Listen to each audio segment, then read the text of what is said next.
por gratitud, y para cumplir la última voluntad de mi profesor antes de morir, me casé con su hijo, un hombre de 35 años, que aún no había formado una familia.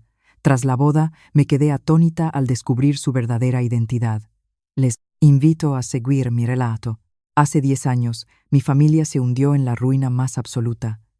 Mi padre había fallecido prematuramente, y mi madre, con un esfuerzo sobrehumano, me criaba y pagaba mis estudios vendiendo productos en un puesto ambulante en el mercado del barrio. La desgracia se cebó con nosotros cuando mi madre enfermó de repente. Los médicos le diagnosticaron una insuficiencia valvular cardíaca severa. Necesitaba una operación urgente que costaba una suma de dinero astronómica. Para mí, una estudiante de segundo año en el Real Conservatorio Superior de Música de Madrid, esa cifra era como una montaña infranqueable que se interponía en mi vida. Corrí a todas partes. Llamé a la puerta de cada pariente. Pedí dinero prestado a mis amigos, incluso me arrodillé suplicando a conocidos, pero la respuesta fue siempre una negativa. La crueldad de la gente se revela en los momentos de necesidad. Es entonces cuando descubres quién está dispuesto a ayudarte de verdad. Justo en el instante en que me sentía más desesperada, a punto de firmar los papeles para llevar a mi madre a casa a esperar el final, apareció el profesor Navarro. Era mi antiguo profesor del instituto, un hombre bueno, íntegro y que siempre se preocupaba por sus alumnos. Me buscó hasta encontrar el humilde piso de alquiler en el que vivíamos mi madre y yo. Sin grandes discursos, simplemente puso en mis manos, en silencio, una libreta de ahorros. Contenía todos los ahorros de su vida, el dinero que había guardado con esmero para su jubilación. Esa cantidad no solo arrancó a mi madre de las garras de la muerte, sino que fue el salvavidas que me permitió terminar mis estudios y convertirme en la profesora del conservatorio que soy hoy. Me prometí a mí misma que llevaría esa deuda de gratitud grabada en el alma durante toda mi vida y que, aunque tuviera que deshacerme en pedazos, encontraría la forma de pagarla. 10 años han pasado. El tiempo ha hecho mella en la salud de mi respetado profesor. Ahora mismo estoy de pie en una habitación del Hospital Provincial de Toledo, mirando con el corazón encogido a Javier Navarro postrado en la cama, con una respiración apenas perceptible.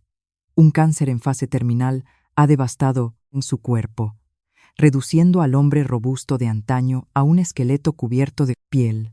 Tomé su mano delgada y arrugada, y las lágrimas brotaron sin que pudiera contenerlas. El profesor Navarro abrió ligeramente los ojos. Su mirada, aunque cansada, conservaba toda su bondad. Me hizo un gesto para que me acercara y pudiera oírle bien.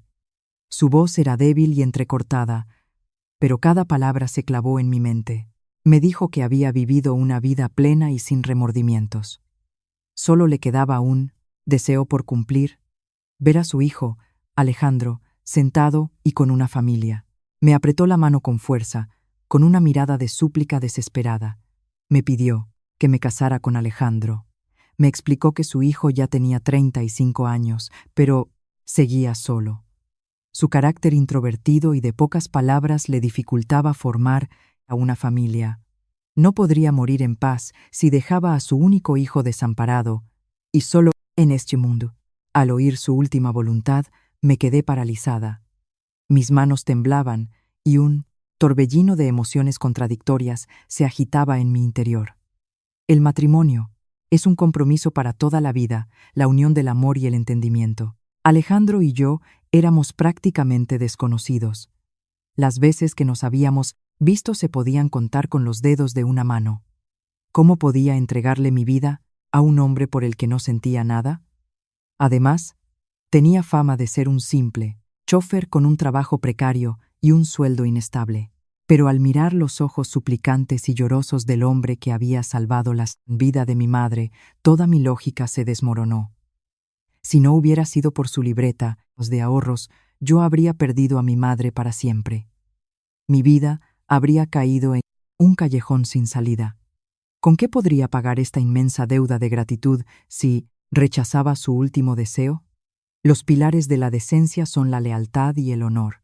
Me mordí el labio con fuerza para contener las lágrimas y miré fijamente a los ojos del profesor Navarro. Asentí y con voz clara le aseguré que podía estar tranquilo. Le prometí que me casaría con Alejandro, que cuidaría de él y que cumpliría con mis deberes como esposa para que él pudiera marcharse en paz. Al oír mi promesa, una sonrisa de satisfacción se dibujó en su rostro ajado. Exhaló un suspiro de alivio, sus ojos se cerraron lentamente y su vida, una vida llena de bondad, llegó a su fin. El funeral del profesor Navarro se celebró en un ambiente solemne y silencioso en su pueblo natal. Pedí unos días de permiso en el conservatorio para velar su cuerpo junto a la familia y ayudar con los preparativos. Fue en ese momento cuando me encontré oficialmente con Alejandro en calidad de su futura esposa. Durante los días del velatorio, Alejandro no se apartó ni un instante del tario, féretro de su padre. Era un hombre alto, de hombros anchos, pero su aspecto irradiaba una austeridad curtida por la vida. Llevaba un traje de luto oscuro sobre una camisa blanca cuyo cuello ya estaba desgastado. Su pelo, corto y aseado, contrastaba con las profundas ojeras que delataban su falta de sueño. Alejandro era extrañamente silencioso. Cuando los invitados llegaban a dar el curado pésame, él simplemente inclinaba la cabeza en señal de respeto, sin derramar una lágrima ni lamentarse en voz alta. Su calma estoica alimentaba los susurros y cotilleos de parientes y vecinos. Los mayores de la familia se reunían a beber algo en el patio. Aunque intentaban bajar la voz, sus palabras llegaban a mis oídos. Una tía lejana chasqueó la lengua, lamentando que un hombre tan bueno y respetado como el profesor Navarro hubiera tenido un hijo que, a sus 35 años, seguía sin sentar la cabeza. Decían que Alejandro era un hombre seco y tosco, que se pasaba el año trabajando como chofer en la ciudad, ganando 4 duros que no le daban para ahorrar. Con esa situación precaria y un carácter tan reservado, incapaz de decir una palabra bonita, ninguna chica del pueblo se fijaría en él. Los murmullos y juicios envolvían a Alejandro, pero él parecía ignorarlos por completo, centrado en atender las velas y el incienso y en recibir a los invitados con una cortesía impecable. Al tercer día, los parientes y amigos empezaron a marcharse, devolviendo el silencio y la soledad a la vieja casa de pueblo. Terminé de recoger los últimos platos en el patio y vi a Alejandro de pie en el porche, encendiendo una cigarrillo. Bajo la luz amarillenta de la bombilla, su sombra se alargaba en el suelo, proyectando una imagen de soledad que encogía el corazón. Carraspeé y me acerqué. Era la primera vez que hablábamos a solas desde que se conoció la última de la voluntad del profesor Navarro. Al verme llegar, Alejandro apagó el cigarrillo, medio fumar, con un gesto algo forzado. Con voz grave y ronca, me agradeció educadamente la ayuda que le había prestado esos días con los preparativos del funeral. Negué con la cabeza y respondí con voz mesurada. Era mi deber, un acto de gratitud que le debía a su padre. El ambiente entre nosotros se volvió tenso, formal y distante. Ambos sabíamos que lo que nos unía no era el amor, sino una promesa hecha en un lecho de muerte. Rompí el silencio y fui directa al grano. Le dije que el último deseo de su padre era que nos casáramos, que yo había aceptado y que era una persona de palabra. Le pregunté qué pensaba él al respecto y cuándo podríamos tramitar los papeles. Alejandro me miró durante un instante con una expresión completamente vacía de emoción. Dijo que respetaba la voluntad de su padre, que todo quedaba a mi discreción, que él se adaptaría a lo que yo decidiera. La breve conversación terminó abruptamente, sin una sola promesa dulce, sin un atisbo de romanticismo. Entre nosotros solo había un frío compromiso basado en el deber y la gratitud hacia un difunto. Un futuro incierto se abría ante mí, pero había tomado una decisión y no pensaba dar marcha atrás. Menos de una semana después del funeral, Alejandro y yo nos presentamos en el registro civil del ayuntamiento del distrito donde él estaba empadronado para formalizar nuestro matrimonio. El día más importante de mi vida transcurrió con una insipidez y una artificialidad extremas. Yo llevaba una sencilla blusa, blanca, Alejandro, su ropa desgastada de siempre. No hubo flores, ni alianzas, ni las felicitaciones alegres de nuestras familias. El funcionario nos entregó el certificado de matrimonio. Alejandro, impasible, cogió el bolígrafo y firmó, con un trazo firme y decidido. Cuando llegó mi turno, mi mano dudó un instante. Poner mi firma en ese papel significaba abrir un nuevo capítulo en mi vida, unida a un hombre extraño a mi lado. Pensando en la inmensa deuda que tenía con el profesor Navarro, aparté mis sentimientos encontrados y firmé mi nombre, nítido, junto al suyo. Sosteniendo el certificado oficial en mis manos, sentí un peso enorme, como si llevara una losa. A partir de ese momento, legalmente, Alejandro y yo éramos marido y mujer. Al terminar el trámite, salimos del ayuntamiento. Un silencio asfixiante nos envolvía. Tomé la iniciativa y propuse que buscáramos un sitio para sentarnos y aclarar las cosas antes de empezar a vivir juntos. Alejandro asintió. Entramos en una pequeña cafetería escondida en un callejón. Estaba casi vacía y de fondo sonaba una copla triste y melancólica. Elegimos una mesa en un rincón apartado y pedimos 2 vasos de agua. Saqué de mi bolso un folio que había mecanografiado cuidadosamente la noche anterior y lo deslicé sobre la mesa hacia él. Le expuse mi punto de vista con franqueza, con voz clara y sin rodeos. Le dije que nos habíamos casado para que su padre descansara en paz, pero que, entre nosotros, no había ningún tipo de base sentimental. Para que la convivencia fuera menos agobiante y para evitar conflictos innecesarios, quería proponer un acuerdo matrimonial de 1 año. Le expliqué claramente las cláusulas.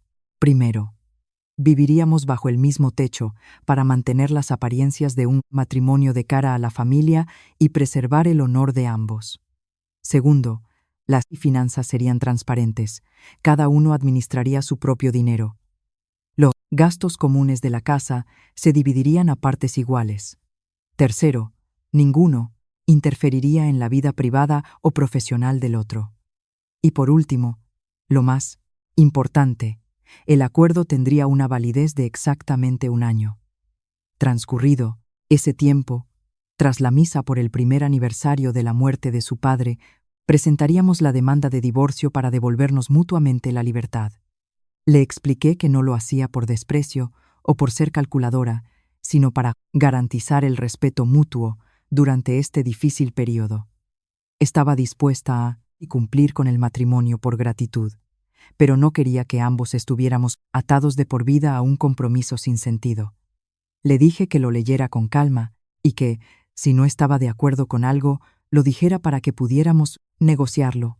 Alejandro permaneció en silencio, con la espalda recta apoyada en la silla, leyendo cada línea del documento. Su rostro no mostraba ni sorpresa ni disgusto. El silencio era tan profundo que podía oír el susurro de las hojas de los profundos árboles al otro lado de la ventana. Cuando terminó de leer, dobló el papel cuidadosamente. Cogió el bolígrafo de la mesa y, sin dudar ni hacer una sola pregunta, firmó en la esquina inferior derecha del acuerdo. Su acción decidida me dejó un poco desconcertada. Esperaba que se sintiera ofendido, que reaccionara con brusquedad como lo haría cualquier hombre, o que, al menos, preguntara por mis motivos. Pero no. Aceptó todas las condiciones con una calma imperturbable. Tras firmar, levantó la vista hacia mí y dijo con voz tranquila: «De acuerdo, hagámoslo así. Esta tarde pasaré por tu piso a ayudarte con la mudanza». La compostura de aquel hombre, supuestamente un chófer sin recursos, me tranquilizó un poco. El extraño contrato entró en vigor, dando comienzo a una convivencia que estaría llena de sorpresas. Esa misma tarde, Alejandro apareció en mi humilde piso de estudiante con una pequeña furgoneta de reparto. Se arremangó la camisa y, en silencio, cargó una por una las cajas de cartón con mis libros, mi ropa y mi viejo piano eléctrico. El trayecto desde mi barrio periférico hasta su edificio duró unos 30 minutos. Era un bloque de pisos antiguo, en un color amarillo pálido, se desconchaba en varias zonas por el paso del tiempo. Su piso estaba en la 4ª planta y tendría unos 60 metros cuadrados, con un pequeño salón comedor unido a la cocina y 2 dormitorios. Al entrar, mi primera impresión fue de vacío. La decoración era extremadamente simple. Un sofá de polipiel con los bordes gastados, un televisor antiguo y una mesa de comedor de aglomerado. El lugar desprendía ese aire de desorden, característico de los hombres que viven solos durante mucho tiempo. Había un par de camisas colgadas en el respaldo de una silla y un cenicero lleno sobre la mesa. Alejandro dejó la última caja en el suelo y se secó el sudor de la frente con la manga. Señaló el dormitorio más grande, el que tenía una ventana que daba a un pequeño balcón. Me dijo que me instalara allí, que era más espacioso y ventilado. Él se quedaría en la habitación pequeña, junto al baño. Intenté negarme. Al fin y al cabo, yo solo estaba allí por un contrato, y lo correcto era cederle la mejor habitación al dueño de la casa. Pero su actitud fue tan firme que preferí callarme y llevar mis cosas al dormitorio. Pasamos la tarde ordenando y limpiando. La primera cena bajo el mismo techo transcurrió en un silencio tedioso. Alejandro salteó rápidamente unas verduras, frió un par de huevos. Nos sentamos uno frente al otro. Cada uno comía lo suyo, solo se oía el tintineo de los cubiertos. Al terminar, me ofrecí a fregar los platos. Él asintió y salió al balcón a fumar. La primera noche en mi nuevo hogar, di vueltas en la cama sin poder dormir. Todo, a mi alrededor, me resultaba extraño, desde el ligero olor a humedad de las paredes hasta el sonido de las sirenas que subía de la calle, la sensación de estar en una cama que no era mía, bajo el mismo techo que un hombre al que apenas conocía desde hacía unos días, me mantenía en tensión. Cerca de las 2 de la madrugada, la sed me despertó con la garganta seca. Me levanté sigilosamente y abrí la puerta de mi cuarto para ir a la cocina a por un vaso de agua. Al salir al salón, me detuve en seco. En el balcón, Alejandro todavía no se había acostado. Estaba de espaldas a mí, con el móvil pegado a la oreja, hablando con una voz grave pero increíblemente incisiva, completamente diferente a su habitual parquedad. Su voz era clara y cada palabra llegaba nítida a mis oídos. Le exigía a su interlocutor que revisara el informe financiero del primer trimestre, que no podía haber ni un solo error antes de la junta directiva. Hizo hincapié en un agujero en el flujo de caja del proyecto de la zona sur y ordenó al departamento de contabilidad que justificara esa pérdida de forma transparente. También le recordó a un tal David que se tomara su trabajo en serio. El plan de fusión con el socio debía ejecutarse según el calendario previsto. Si había retrasos, que fuera recogiendo sus cosas y se marchara de la empresa. Sus palabras eran tajantes y autoritarias, llenas de terminología económica, compleja que un simple chofer nunca podría dominar con tal precisión. Me quedé, petrificada, aferrándome a la esquina de la pared, con la mente hecha un lío. ¿Quién era el hombre que hablaba por teléfono ahí fuera? ¿Por qué entendía tan profundamente de gestión empresarial, inversiones y fusiones? Ese tono de mando era el de un alto directivo que gestiona a cientos de empleados, no el de un trabajador resignado. Los comentarios de los parientes en el pueblo sobre su fracaso y su pobreza de repente me parecieron una contradicción absoluta. Contuve la respiración y retrocedí con cuidado hasta mi habitación, cerrando la puerta suavemente. Me arropé hasta la cabeza, pero la imponente figura, Alejandro en el balcón, y sus órdenes tajantes resonaron en mi mente hasta el amanecer. A la mañana siguiente, me desperté cuando el sol ya se filtraba por las rendijas de la persiana. Había pasado la noche en vela, así que me levanté más tarde de lo habitual. El reloj marcaba las 7 en punto. Me levanté de un salto y me arreglé a toda prisa para no llegar tarde a mi primera clase en el Conservatorio. Al salir a la cocina, ya me había hecho a la idea de comerme un bol de cereales a toda prisa. Sin embargo, sobre la mesa de comedor aglomerado había un desayuno caliente y recién preparado. Un café con leche humeante desprendía un aroma delicioso. A su lado, un zumo de naranja recién exprimido y una nota amarilla sujeta bajo el vaso. La letra firme y familiar de Alejandro decía escuetamente: «Tengo que llevar al jefe a un viaje de trabajo, temprano. Desayuna antes de irte. Cierra bien la puerta». Sostuve la nota en la mano, un poco sorprendida. Desde que mi madre enfermó y su salud empeoró, con ingresos periódicos en el hospital, me había acostumbrado a valerme por mí misma. La sensación de que alguien me hubiera preparado el desayuno con tanto esmero hizo que una extraña calidez se extendiera por mi pecho. Me senté a la mesa y me tomé el café. Su sabor pareció aliviar la tensión de la noche anterior. La vida bajo el mismo techo transcurría de forma tranquila y sorprendente. A pesar de su apariencia tosca, Alejandro era un hombre increíblemente hábil y considerado con las tareas del hogar. Aunque su trabajo parecía absorberle, llegando a menudo tarde a casa, siempre mantenía el piso limpio y ordenado. Un miércoles, la tubería del fregadero de la cocina se rompió de repente, inundando el suelo. Me afané en secar el agua con trapos e intenté cerrarla, en llave de paso, pero fue inútil. Justo en ese momento, Alejandro entró por la puerta. Al ver el desastre, no se quejó. Dejó su maletín, se arremangó y se acercó.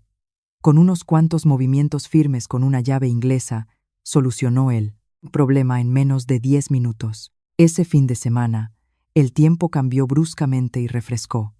Volviendo a casa por la noche después de dar clases particulares, me pilló una llovizna y empecé a estornudar sin parar, con la cabeza embotada. A la mañana siguiente, al despertarme, encontré en la mesita del salón un paquete de paracetamol, un jarabe para la tos y un vaso de agua tibia. Esa atención silenciosa y práctica de Alejandro fue derribando poco a poco el muro de defensa que había entre nosotros. El punto culminante fue lo que ocurrió el viernes siguiente. Una tormenta eléctrica se desató sobre la ciudad, con truenos y relámpagos que partían el par de cielo. Terminé mi jornada en el conservatorio a las 5:30 de la tarde. Mi vieja moto, castigada por la lluvia, decidió estropearse en medio de un cruce inundado. La arrastré a duras penas hasta un taller, pero el mecánico me dijo que el sistema de encendido estaba roto y que tenía que dejarla hasta el día siguiente para cambiar la pieza. No me quedó más remedio que caminar hasta la parada del autobús para volver a casa. El autobús, abarrotado, me dejó en una parada a casi 1 kilómetro del edificio. Seguía lloviendo a cántaros y las calles estaban desiertas. No llevaba paraguas, así que me refugié bajo el toldo de una tienda cerrada, abrazando mi bolso con las partituras, empapada y temblando de frío. Justo cuando me disponía a correr, bajo la lluvia, una figura familiar apareció al final de la calle. Era Alejandro. Llevaba una camisa oscura y sostenía un gran paraguas negro, mientras caminaba a paso ligero hacia mí. Bajo la cortina de agua, su rostro mostraba una clara preocupación. Al llegar a mi lado, inclinó el paraguas para cubrirme por completo y me regañó suavemente con su voz grave. «¿Por qué no me has llamado? ¿Para que viniera a buscarte si se te ha estropeado la moto?» «No, quería molestarte. Pensé que estarías conduciendo para tu niña avergonzada». No dijo nada más. Se quitó la chaqueta que llevaba y me la puso sobre los hombros. Luego me cogió el pesado bolso. Durante el camino de vuelta a casa, me di cuenta de que Alejandro inclinaba deliberadamente el paraguas hacia mí, dejando que la lluvia empapara uno de sus hombros y su brazo. Bajo la protección del paraguas, su ancha espalda me resguardaba de las ráfagas de viento. Por primera vez desde que firmamos aquel acuerdo matrimonial, sentí que el hombre que caminaba a mi lado era un apoyo sólido, un refugio en el que podía confiar. Nuestra vida familiar apenas había empezado a encontrar un ritmo tranquilo cuando una tormenta se desató en mi trabajo, en el departamento de canto del Minadá, conservatorio, donde yo trabajaba. Se había abierto un proceso para una única plaza fija de funcionaria. Mi principal competidora era Silvia, una joven profesora de familia adinerada, pero con una capacidad profesional mediocre. Silvia nunca le había caído bien y solía lanzarme indirectas sobre mis orígenes, humildes cada vez que nos cruzábamos. Yo siempre había mantenido la calma, centrada en mi trabajo y en preparar a mis alumnos para concursos importantes, con el fin de acumular méritos. Todo parecía ir bien hasta un lunes por la mañana. Ese día tenía una clase práctica de canto en una de las salas insonorizadas de la tercera planta. Durante un descanso, volví a la sala de profesores a por más material. Al entrar, vi a Silvia y a un par de compañeros más rodeando mi mesa de trabajo. Silvia sostenía un sobre blanco y abultado, con una sonrisa maliciosa en los labios. En voz alta, para que todos la oyeran, dijo que había encontrado, casualmente, ese sobre caído de un cajón de mi escritorio, que no estaba bien, cerrado. En el exterior del sobre estaba escrito el nombre de uno de los padres de un alumno de primer año, de quien yo era tutora, junto a una nota que decía: «Gracias, profesora, por facilitar la subida de nota en el examen final». Todo ocurrió tan rápido que me quedé de piedra, sin saber cómo reaccionar. Negué rotundamente tener conocimiento alguno de ese sobre. Estaba claro que alguien me estaba tendiendo una trampa, pero mis explicaciones de poco sirvieron ante las miradas inquisitivas y escépticas de mis compañeros. El asunto llegó rápidamente a oídos de la dirección. Esa misma tarde me convocaron al despacho del director. El jefe de departamento y un representante de la inspección educativa estaban presentes, con rostros muy serios. Me informaron de que aceptar sobornos para alterar calificaciones era una falta gravísima contra la ética profesional que dañaba la reputación del conservatorio. Aunque yo insistí en mi inocencia y pedí que revisaran las cámaras de seguridad para aclarar la verdad, el responsable de mantenimiento informó de que, casualmente, el sistema de cámaras del pasillo de la segunda planta llevaba estropeado desde el fin de semana anterior y aún no había sido reparado. Sin pruebas que me defendieran, estaba completamente acorralada. El director tomó la decisión final: suspensión de empleo y sueldo durante 2 semanas, durante las cuales debía redactar un informe y esperar la resolución del comité disciplinario.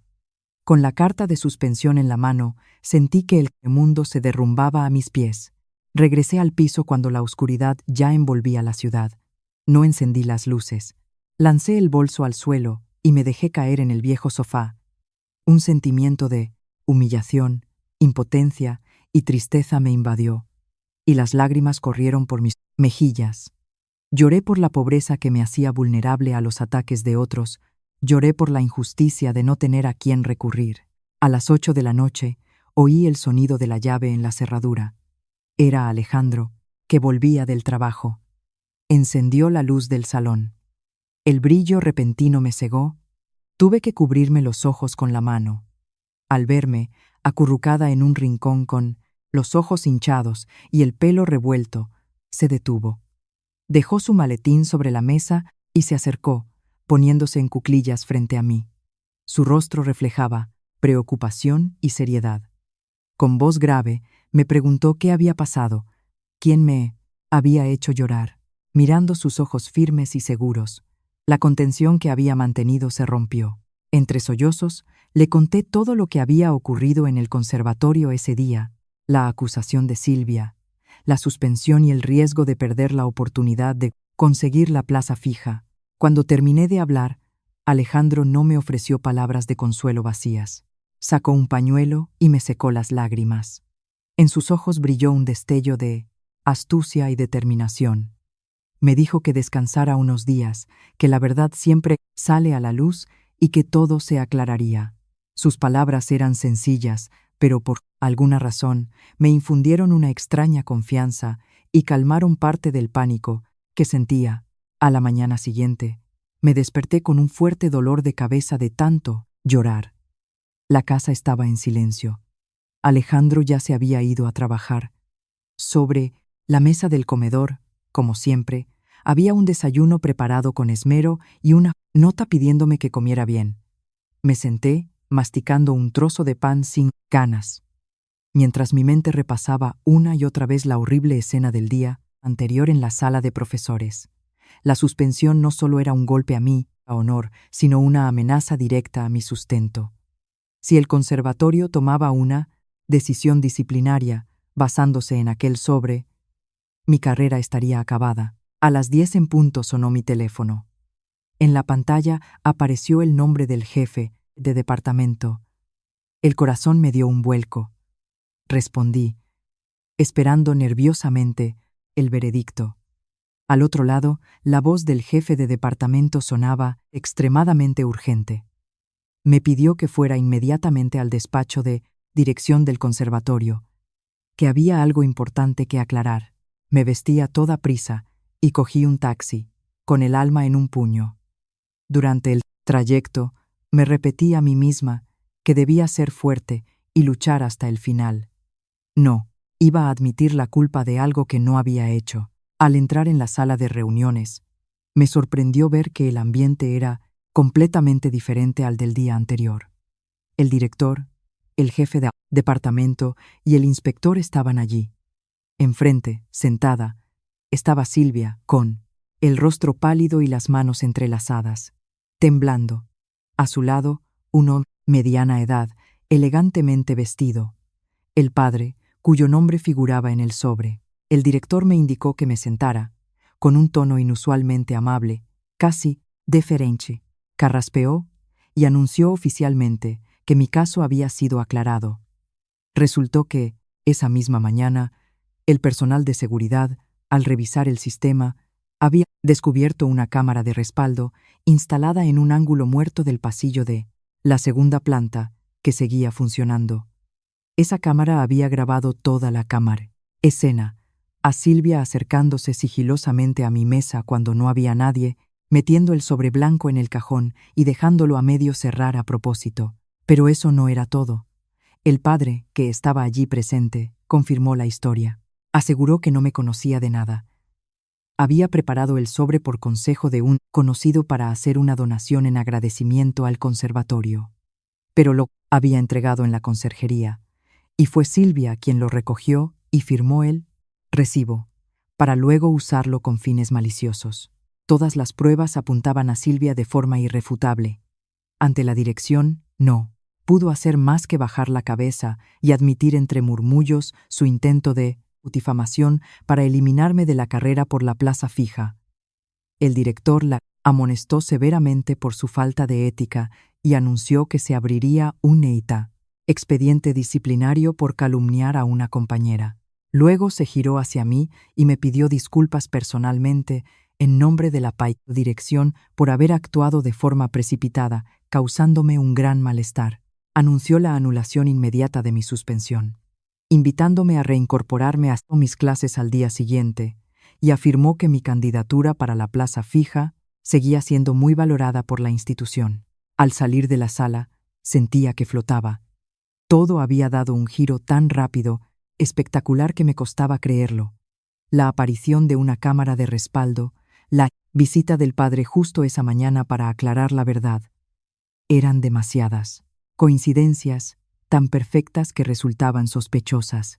De pie en el pasillo, recordé la mirada decidida de Alejandro y sus palabras la pracinada noche anterior. La verdad siempre sale a la luz. Una extraña sensación me invadió. ¿Habría sido Alejandro quien, de alguna manera, había intervenido para que mi nombre quedara limpio tan rápidamente? Pero él era solo un chofer.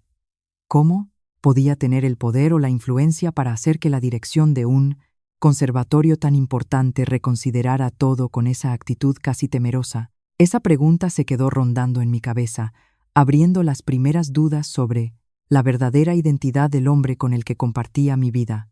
La resolución del incidente en el conservatorio me devolvió la calma para seguir con mi trabajo. Sin embargo, las sospechas sobre Alejandro, lejos de disiparse, crecían cada día. Empecé a fijarme en pequeños detalles de nuestra vida cotidiana y me di cuenta de que el hombre, bajo la apariencia de un simple chofer, ocultaba demasiadas anomalías. Ese fin de semana, mientras hacía limpieza y recogía la ropa para lavar, revisé los bolsillos de las camisas de Alejandro para asegurarme de que no quedaba nada dentro. En el bolsillo interior de una de ellas, encontré una tarjeta rígida. Al sacarla, me quedé helada. Era una tarjeta de crédito negra, brillante, de las que solo se emiten para clientes de muy alto poder adquisitivo, con un límite de crédito ilimitado. Llevaba años viviendo en la ciudad y sabía perfectamente que ese tipo de tarjetas VIP solo se concedían a personas con un patrimonio inmenso o a empresarios de primer nivel. Un chofer con un sueldo modesto jamás podría poseer algo tan exclusivo. Por la noche, cuando Alejandro volvió, puse la tarjeta sobre la mesa del salón, le pregunté directamente de dónde había salido. Él la miró sin inmutarse. Se rascó la nuca y explicó con total naturalidad que era la tarjeta de su jefe, que se la daba para que pudiera pagar cómodamente los gastos de representación, la gasolina o cualquier compra para la empresa. Su explicación parecía lógica, pero su excesiva calma me resultó forzada. Pocos días después, otro incidente reforzó mis dudas. Esa noche llovía a cántaros. Desde el balcón miraba el aparcamiento del edificio esperando a que Alejandro llegara. Cerca de las 11, un lujoso Lexus RX 350 negro y reluciente entró en el aparcamiento de nuestro modesto bloque de pisos. La puerta del pura conductor se abrió y quien salió no era otro que Alejandro. Vestido con una camisa blanca, cerró el coche tranquilamente con el mando a distancia y subió. Cuando entró en casa, señalé hacia el aparcamiento y le pregunté por qué conducía un coche tan caro. Se quitó la chaqueta y respondió con indiferencia: mi jefe bebió demasiado esta noche y no podía conducir, así que tuve que llevarlo a casa y ya de paso me traje su coche para pasar a recogerlo mañana, temprano. Me pidió que no se lo contara a nadie, para evitar cotilleos entre los vecinos. De nuevo, una explicación impecable.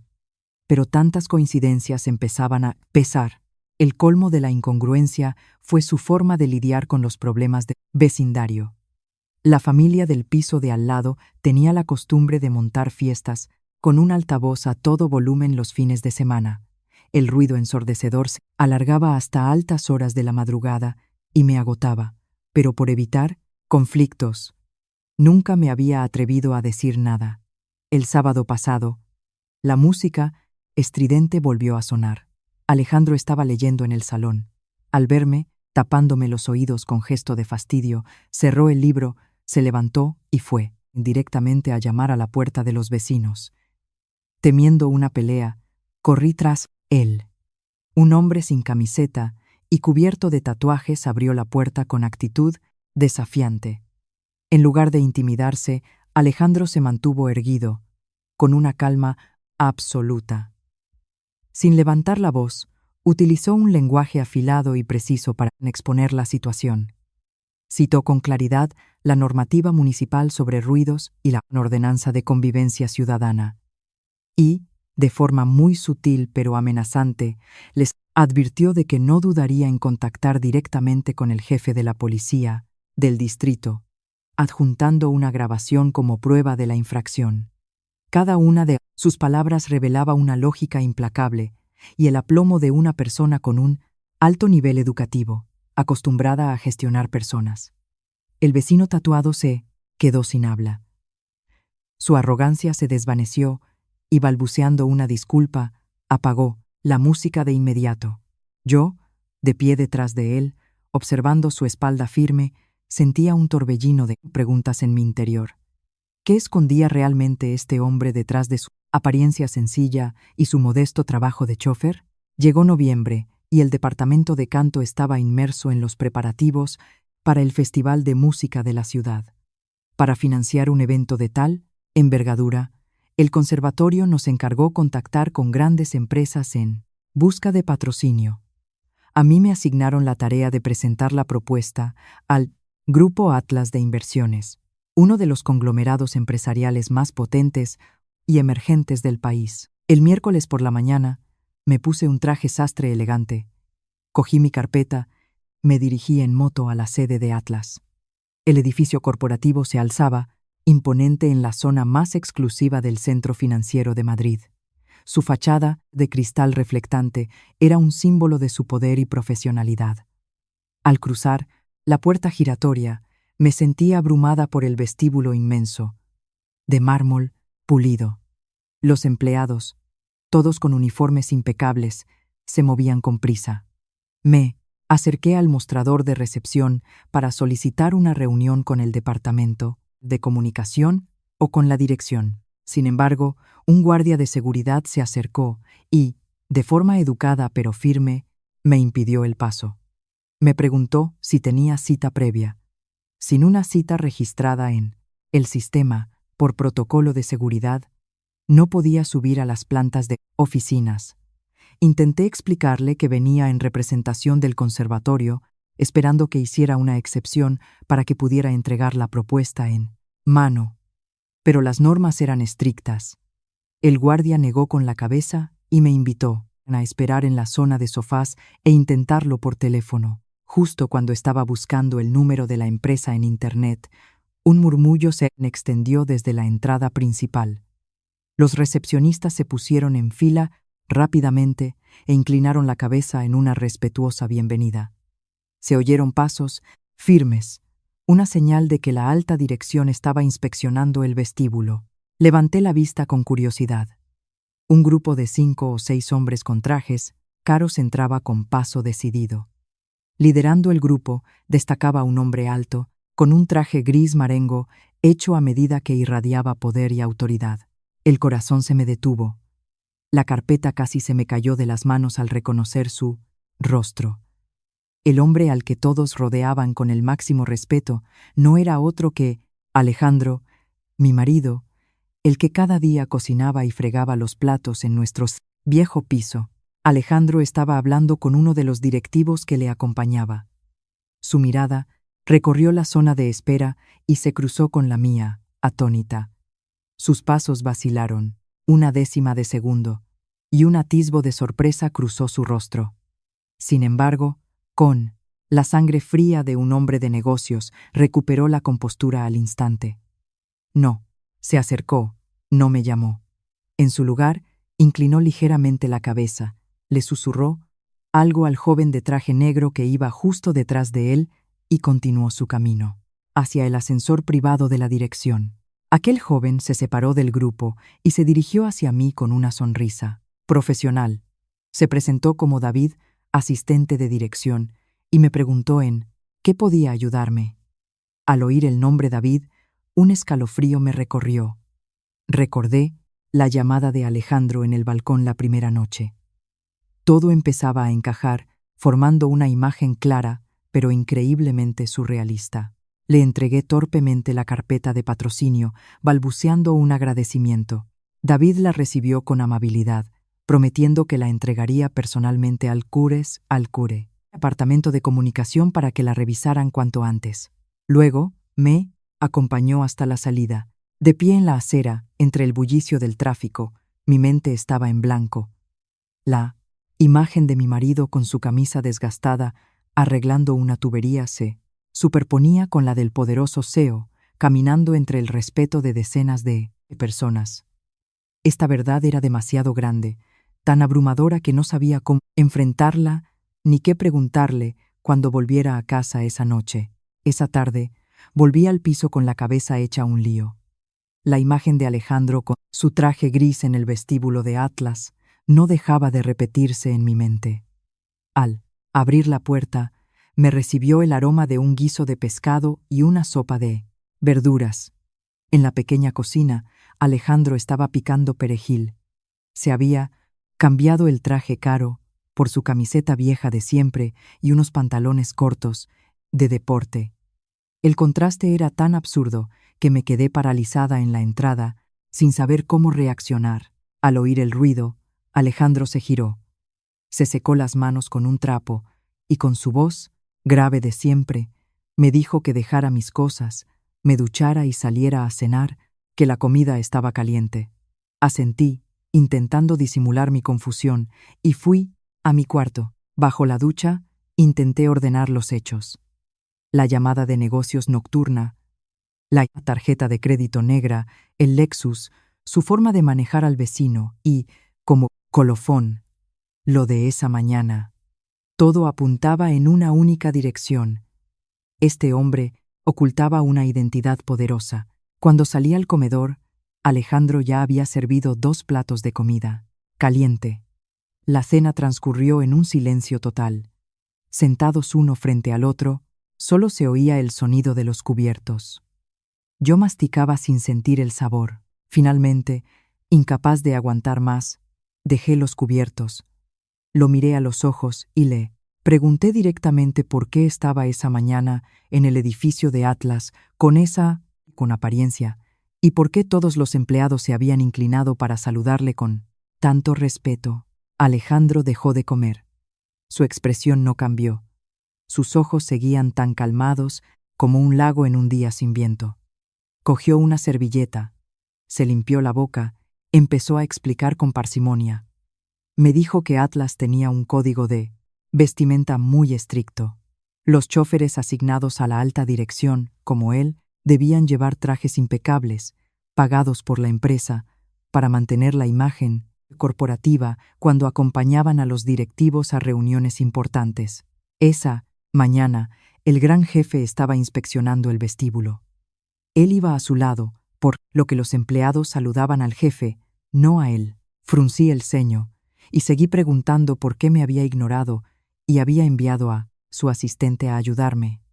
Alejandro sonrió levemente y me puso un trozo de pescado en el plato. Añadió que conocía bien a David, el asistente, porque a menudo viajaban juntos al servicio del mismo directivo. Al verme en apuros en recepción, quiso acercarse, pero el jefe estaba presente y la política de empresa prohibía terminantemente atender asuntos personales en horario laboral. Por miedo a que le descontaran parte del sueldo, le hizo un gesto a David para que me ayudara y agilizara el trámite. Su explicación fue tan fluida y lógica que apenas encontré fisuras para rebatirla. Todo encajaba perfectamente con las circunstancias. Sin embargo, mi intuición de mujer me decía que las cosas no eran tan sencillas. El traje que llevaba esa mañana era claramente de alta costura. Cada costura y cada detalle gritaban lujo y exclusividad. Ninguna empresa, por grande que fuera, vestiría a sus choferes con ese nivel de calidad. Además, su forma de caminar, su porte autoritario, la manera en que le dio la orden a David, era la actitud de un líder, no la de un empleado. Miré la cena sencilla que él mismo había preparado. Vi sus grandes manos, quitando con cuidado las espinas del pescado antes de ponérmelo en el plato. Esa atención silenciosa y tierna contradecía por completo la imagen fría y distante del directivo de esa mañana. La duda se me atragantó, pero decidí dejarlo pasar por el momento. Al fin y al cabo, seguía siendo el hombre que compartía conmigo cada comida y se ocupaba de las pequeñas cosas de la casa. Decidí no insistir más con palabras, pero me prometí observar en silencio y descubrir por mí misma la verdad que se escondía tras su perfecta fachada. Unas semanas después del encuentro en la sede de Atlas, nuestra vida volvió a su rutina tranquila. Pero esa calma se rompió por un grave suceso que afectó a mi familia. Una tarde entre semana, mientras ensayaba con mis alumnos, recibí una llamada urgente de una vecina del pueblo. Aterrada, me dijo que mi madre se había desmayado en el patio y que una ambulancia la estaba llevando al hospital provincial. La noticia me dejó sin fuerzas.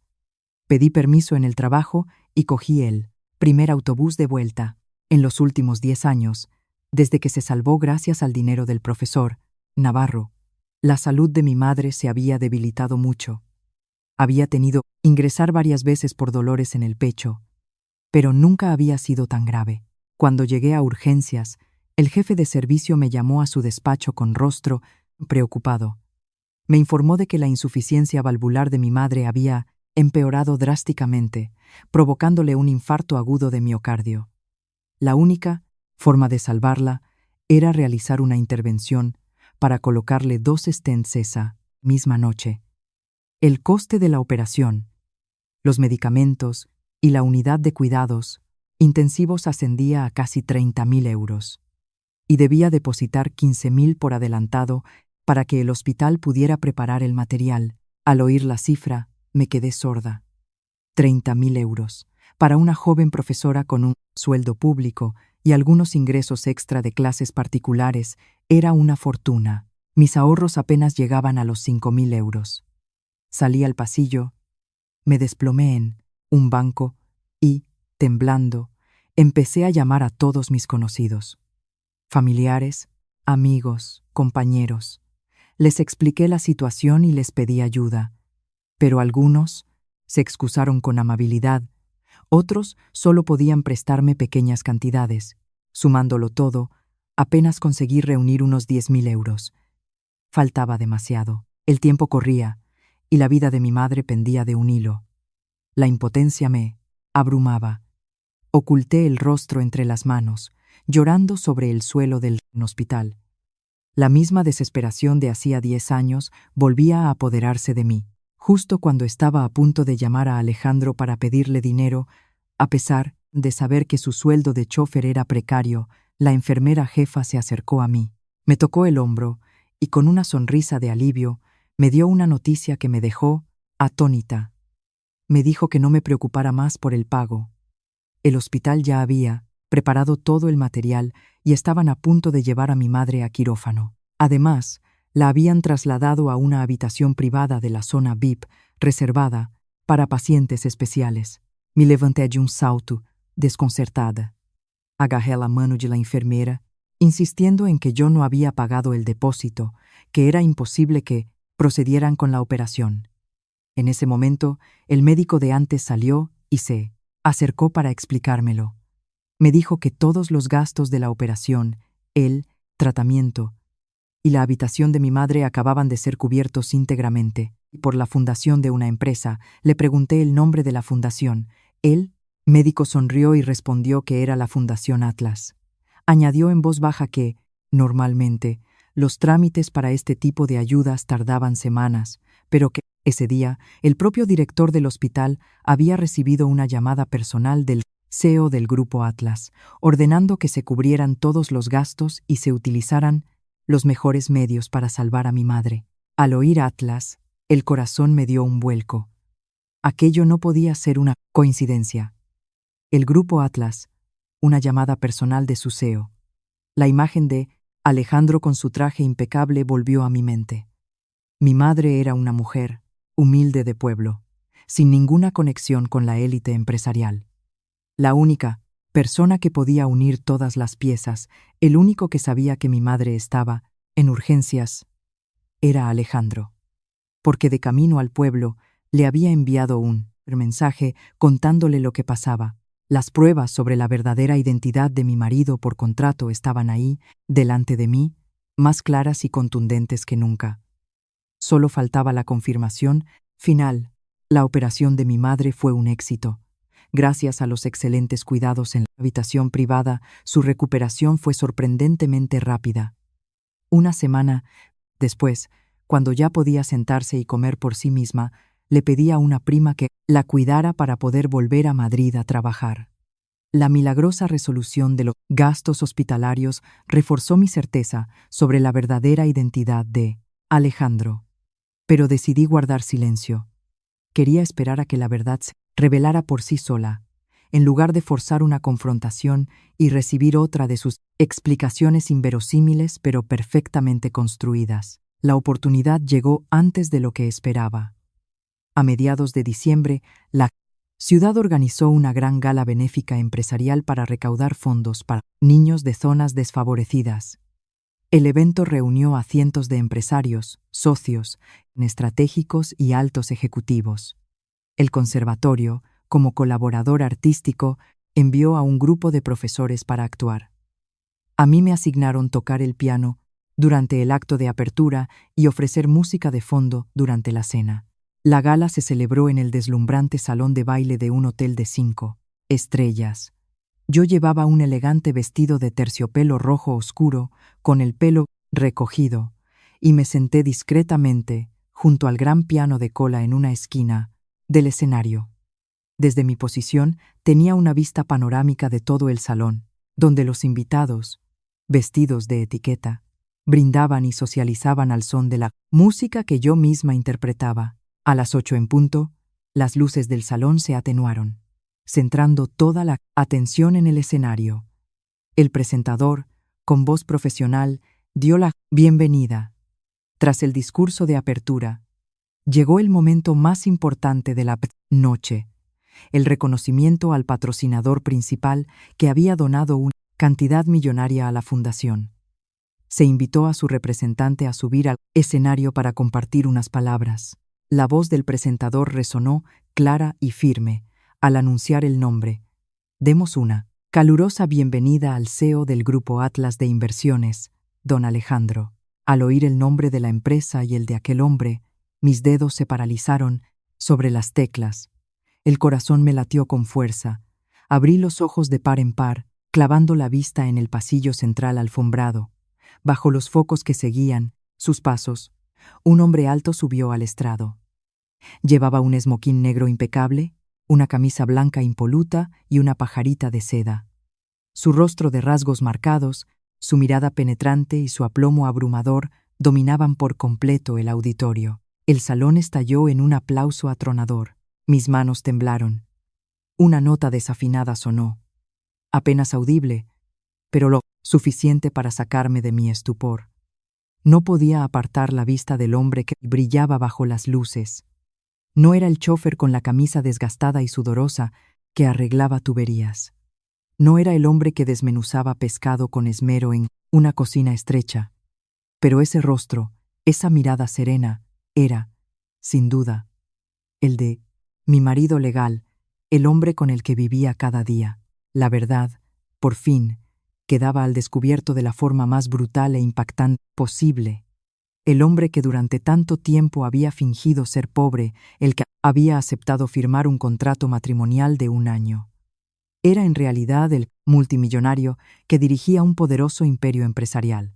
Alejandro, en el atril, hablaba con voz firme y grave sobre la visión de su empresa y su responsabilidad social.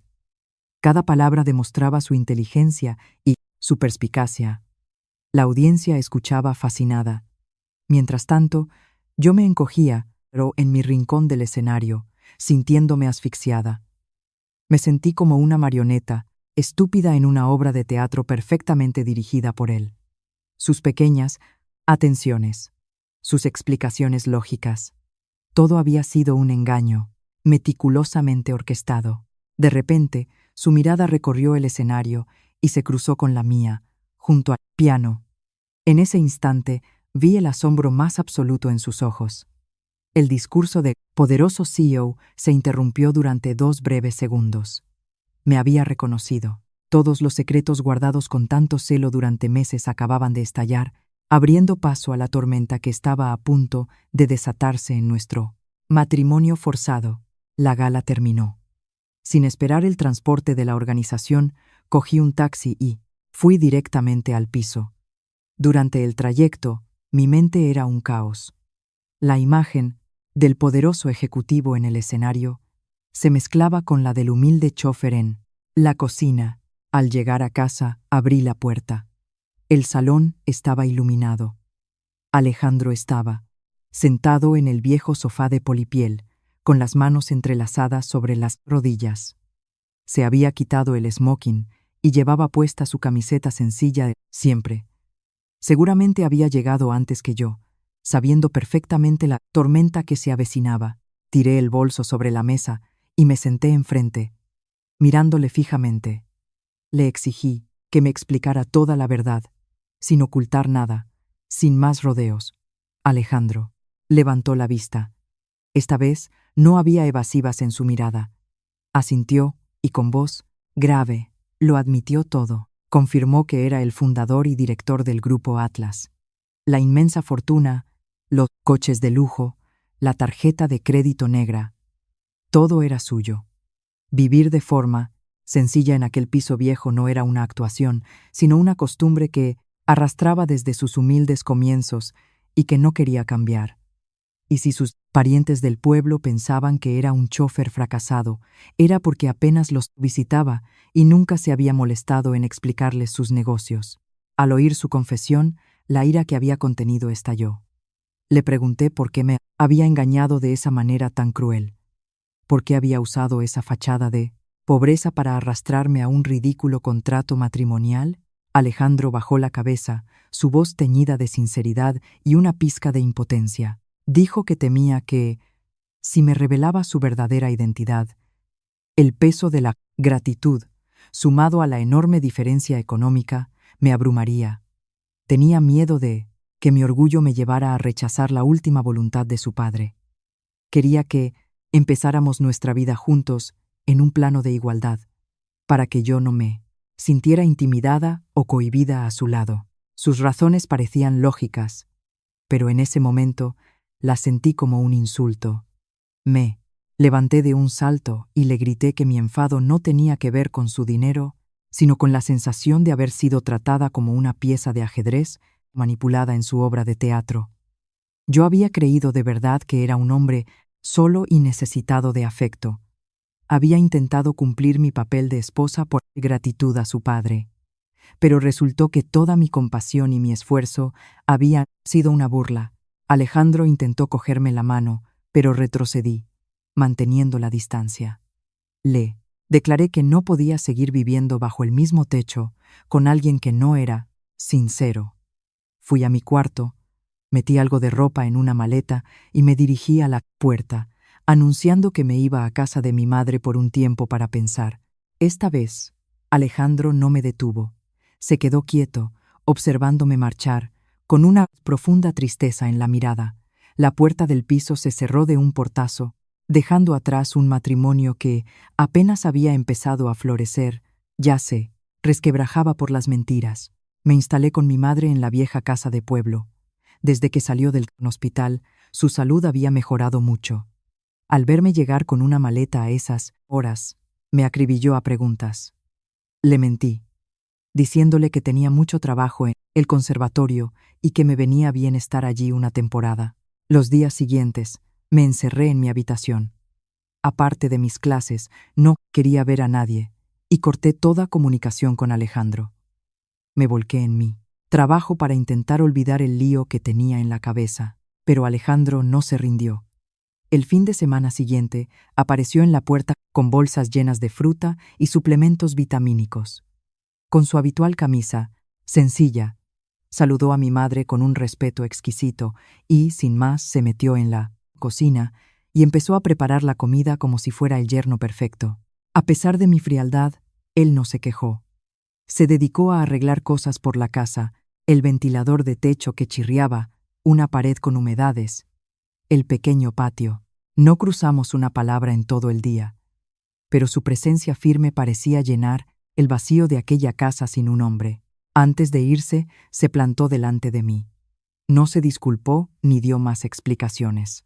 Simplemente sacó del bolsillo una pequeña caja de madera labrada, desgastada por el tiempo, y la dejó sobre la mesa. Me dijo escuetamente: «Esto es un recuerdo de mi padre. Me pidió que te lo diera justo al año de casarnos, pero creo que necesitas verlo ahora». Dicho esto, se fue. Por la noche, cuando mi madre ya dormía, abrí la caja. Dentro había un viejo diario con la cubierta de cuero desgastada. Al abrirlo, encontré una carta escrita a mano. En el sobre, con la letra temblorosa de un enfermo ponía: «Para Elena, mi pequeña alumna». Mis manos temblaron al abrirla. Leí las palabras escritas con el corazón de un padre. El profesor Navarro relataba lo que ocurrió 10 años atrás. Escribió que, aquel día, Alejandro le había entregado todos los ahorros que había conseguido reunir tras años de duro trabajo para iniciar su empresa. Le pidió que llevara ese dinero al hospital para salvar a mi madre.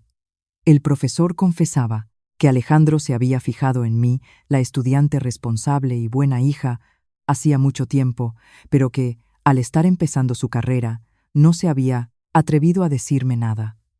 Le pidió a su padre que entregara el dinero en su nombre por miedo a que yo lo viera como un acto de caridad, y mi orgullo me impidiera aceptarlo. Pasé a la siguiente página, y las lágrimas empezaron a caer, emborronando la tinta. El final de la carta lo escribió en sus últimos días. Contaba que Alejandro, a sus 35 años, con una carrera de éxito, seguía solo porque no podía olvidarme. Por eso, él, el profesor, había decidido, sin que su hijo lo supiera, usar su última voluntad para forzar nuestra unión. Sabía que Alejandro se habría negado, por miedo a que yo me sintiera obligada. Pero él, en un acto egoísta de un padre a punto de morir, quiso darnos una oportunidad. Al leerlo, comprendí por qué Alejandro había estado tan serio y distante el día de la boda. Le habían puesto entre la espada y la pared, y había aceptado para cumplir el último deseo de su padre. Dejé la carta y rompí a llorar sobre la mesa. La deuda de gratitud no era con el punto saus, profesor Navarro, sino con el sacrificio silencioso de Alejandro. Su mentira, su fachada, todo nacía de un amor profundo y protector. Toda mi ira se desvaneció, dejando paso a un profundo arrepentimiento y una emoción abrumadora. El lunes siguiente volví al conservatorio con el alma ligera. Por la tarde, al terminar mi última clase, salí a la puerta. Hacía un día de otoño precioso. Al cruzar la verja, lo vi. Alejandro estaba apoyado en mi vieja moto, esperándome. Al verme, se enderezó, con un gesto de nerviosismo. Me acerqué y, tratando de parecer indiferente, le di las llaves. Ya que te has molestado en venir, podrías llevarme a dar un paseo por el Retiro. Estoy un poco agobiada de estar en casa, le dije. Una luz se encendió en sus ojos. Cogió las llaves, arrancó la moto y nos mezclamos con el tráfico de Madrid. Sentada detrás de él, sintiendo su espalda, como un escudo contra el viento, me invadió una paz que había estado ignorando. Nos sentamos en una terraza junto al lago del parque. Saqué la carta y se la puse delante. Le reproché, con cariño, por qué había sido tan tonto de cargar con todo él solo durante 10 años. Alejandro miró la letra de su padre, sonrió. Me cogió las manos y me lo contó todo. Cómo me observaba en la distancia, admirando mi fortaleza, y cómo no quiso que su dinero manchara esa imagen. Creó la farsa del chofer pobre porque quería que estuviera a su lado de la forma más natural posible, sin la presión de ser la esposa de un CEO. Se disculpó por haberse preocupado en exceso y haberme hecho sentir herida. Negué con la cabeza y lo abracé. Le dije que lo perdonaba. Le expliqué que un matrimonio no se basa en la gratitud, sino en el respeto y el entendimiento. Ahora que todas las máscaras habían caído, estaba lista para entrar en su vida, no como alguien que paga una deuda, sino como su compañera. Alejandro me abrazó con más fuerza, apoyando su barbilla en mi cabeza. Prometió no volver a ocultarme nada. Aquella tarde de otoño, todas las barreras entre nosotros se derrumbaron, abriendo un nuevo capítulo, lleno de esperanza, para nuestro matrimonio predestinado. La vida tranquila, después de sincerarnos, me trajo los días más felices. Volví al piso con Alejandro, poniendo fin a la Guerra Fría. La noticia de que mi marido era el CEO de Atlas empezó a filtrarse, trayendo consigo complicaciones que nunca había imaginado. Aunque yo seguía con mi vida sencilla, las miradas de demás cambiaron. En el conservatorio, los compañeros que antes me ignoraban de repente se volvieron increíblemente amables y aduladores. Era agotador, pero decidí ignorarlo y centrarme en mi trabajo. Sin embargo, la verdadera tormenta llegó de la mano de los complejos círculos de negocios de Alejandro. Una tarde de sábado, una mujer joven, vestida de punta en blanco con marcas de lujo, se acercó a mi mesa en una tetería. Se presentó como Isabel, hija del director de una importante empresa que era socia de Atlas. Isabel había estado intentando conquistar a Alejandro durante años, sin éxito. La noticia de su repentino matrimonio, con una simple profesora de música, la había enfurecido. Con un tono mordaz, me llamó afortunada, insinuando que había usado alguna artimaña para atrapar a un millonario.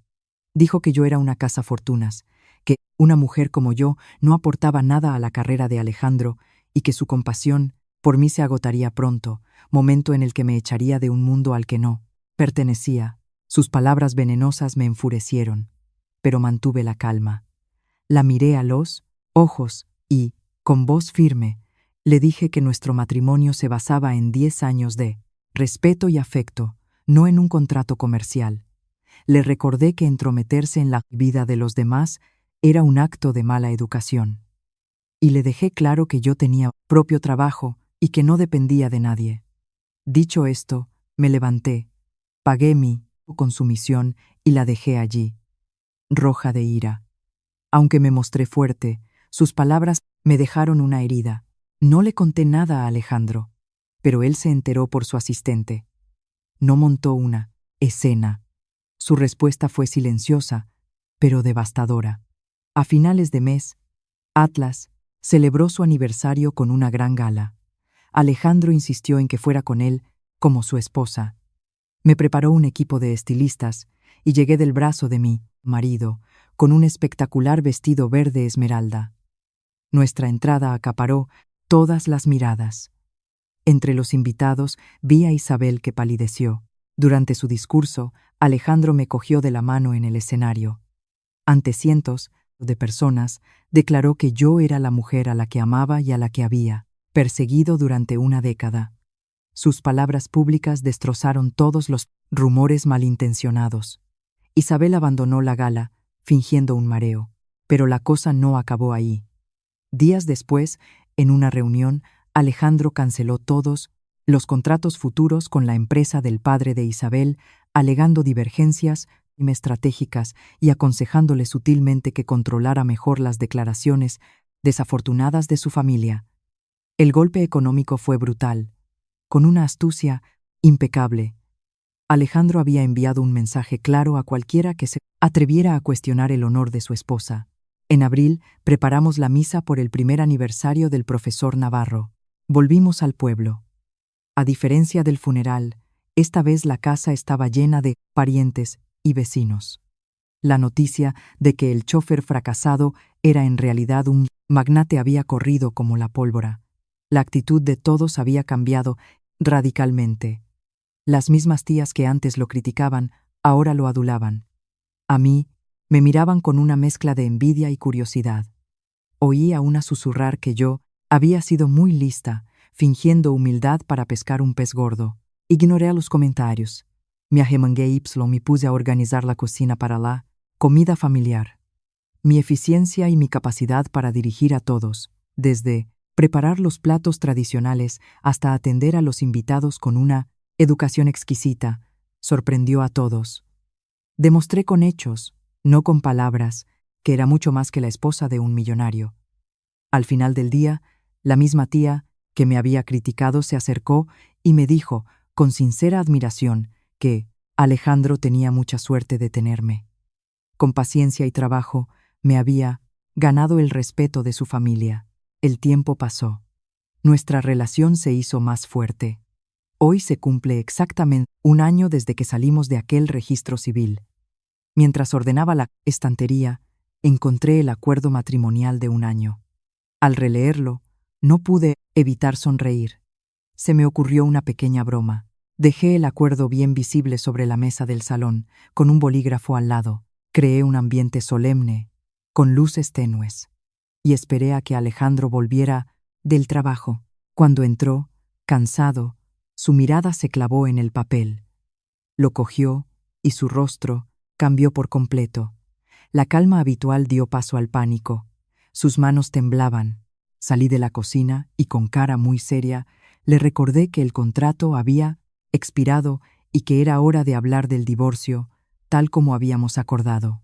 Alejandro me miró con los ojos enrojecidos por el miedo. Sin decir una palabra, Arrugó el papel, lo hizo pedazos y lo tiró a la basura. Se acercó a mí y me abrazó con fuerza. Con la cara hundida en mi cuello, me susurró con voz ronca: el periodo de prueba de 1 año ha terminado. Tu rendimiento ha sido excelente. Es obligatorio firmar un contrato indefinido. Rescindirlo ahora sería ilegal. Su lógica empresarial aplicada a nuestro amor me hizo estallar en una carcajada. Lo abracé y saqué de mi bolsillo una pequeña caja. Dentro había una corbata de seda que le había comprado con mi sueldo. Se la anudé al cuello y, poniéndome de puntillas, acepté renovar nuestro contrato de por vida. Después de aquello, nuestro matrimonio entró en una nueva fase, libre de mentiras. Decidimos no celebrar una boda ostentosa. En su lugar, organizamos una pequeña fiesta íntima en el jardín de un restaurante con nuestra familia y amigos más cercanos. Fue una celebración sencilla, llena de amor y sinceridad. 2 meses después, nos mudamos a un precioso chalet con jardín en las afueras. Alejandro diseñó una sala de música insonorizada solo para mí. La vida transcurría en perfecta armonía. Él seguía increíblemente ocupado, pero siempre volvía a casa para cenar conmigo. Ese invierno recibimos la noticia más feliz. Estaba embarazada. La llegada de nuestro primer hijo transformó a Alejandro. El CEO implacable cancelaba viajes internacionales para prepararme batidos y darme masajes. Estudiaba libros sobre el embarazo y le hablaba a mi barriga cada noche. Esta historia termina en una tranquila noche de invierno en nuestra nueva casa. Afuera, el viento sopla con fuerza, pero dentro, el calor de la chimenea lo inunda todo. Yo estoy recostada en la cama, sonriendo mientras miro a Alejandro sentado en el suelo. Con una mano sostiene un informe financiero de su empresa y con la otra, con una delicadeza infinita, masajea mis pies hinchados por el embarazo. Miro su perfil sereno y pienso en todo lo que hemos vivido. El círculo de gratitud, sacrificio y amor por fin se ha cerrado. Aquel deseo forzado en un lecho de muerte ha tejido una familia completa y feliz. Acaricio mi vientre, sintiendo una profunda gratitud por el destino que, a través de tantos obstáculos, nos unió para encontrar una felicidad sencilla pero eterna.